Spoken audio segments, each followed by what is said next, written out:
નમસ્કાર, હું છું કેતલ અને આપ જોઈ રહ્યા છો CB24। બદલાપુર મહારાષ્ટ્ર પછી હવે નાગપુરમાં 8 વર્ષની બાળકી ઉપર જાતીય શોષણનો કિસ્સો પ્રકાશમાં આવ્યો છે। પોલીસ સૂત્રો પાસેથી મળતી માહિતી મુજબ પીડિત 8 વર્ષની બાળકીના ઘરે કોઈ જ ન હતું, ત્યારે તે પડોશમાં રહેતા આરોપી આદેશ વાસનિકના ઘરે ગઈ હતી। આરોપીએ બાળકીને ખાવાનું ખરીદવાના બહાને તેના શરીર ઉપરથી કેટલાક કપડાં કાઢીને તેના ઉપર યૌન શોષણ કરવાનો પ્રયાસ કર્યો હતો। તે રડતી રડતી ઘરે ગઈ અને તેની માતાને તેની અગ્નિ પરીક્ષા સંભળાવી। માતા તેને પોતાની સાથે પોલીસ સ્ટેશન લઈ ગઈ અને ફરિયાદ નોંધાવી છે।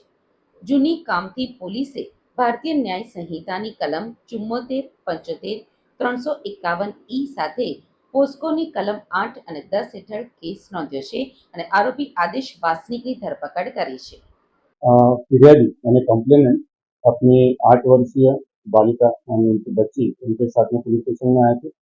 उनकी सीधी रिपोर्ट हमारे WPSI मीना झाड़े इन्होंने दर्ज की थी और उनने जो कायदे में दिया है कि वह तकरार जो भी है वह महिला अधिकारी के समक्ष ली जाती है, तो महिला अधिकारी ने वो तकरार लेके फिर मुझे बताया।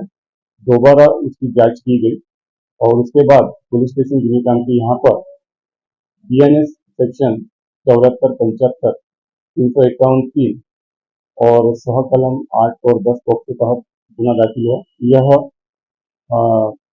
छेड़खानी का मामला था और किसी भी तरह से यह लैंगिक अत्याचार का मामला नहीं है। इसमें आरोपी को तुरंत अटक की गई और माननीय न्यायालय के समक्ष उसे पेश किया गया। माननीय न्यायालय के द्वारा उसे अभी जेल में दाखिल किया गया है। इसके तुरंत बाद बालिका को CWC समिति के सामने पेश किया गया। CWC के समक्ष उनका स्टेटमेंट हुआ है और अभी आने वाले चंद समय में गुन्हे का पूरा तपास करके कम से कम दिनों में आरोपी के खिलाफ चार्जशीट हम कोर्ट में दाखिल कर रहे हैं।